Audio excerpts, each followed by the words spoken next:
پھر بھی فیصلہ سنا دیا گیا۔ جو شخص یہ کہے گا کہ وہ اس جھوٹ کے نظام کو نہیں مانتا، چاہے وہ مرد ہو یا عورت، بچہ ہو یا بزرگ، اس کا انجام کیا ہوگا؟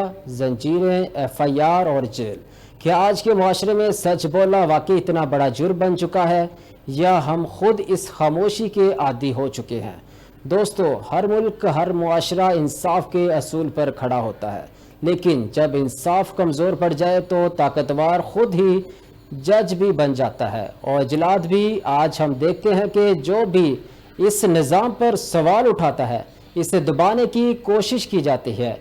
FIR، دھمکیاں اور پھر جیل، یہ سب کچھ صرف اس لیے کیونکہ کسی نے سچ بولنے کی ہمت کی۔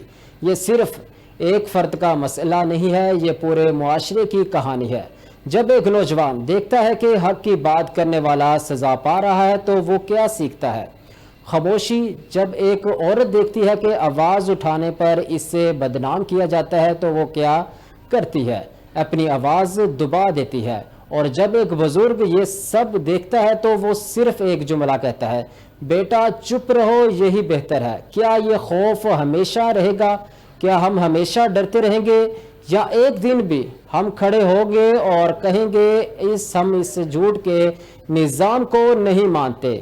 یاد رکھیں، ہر تبدیلی ایک آواز سے شروع ہوتی ہے، اور وہ آواز کسی ایک بہادر انسان کی ہوتی ہے۔ اگر آج ہم نے خاموشی اختیار کی ہے تو کل بھی یہی زنجیریں ہمارے بچوں کا مقدر بن جائیں گی۔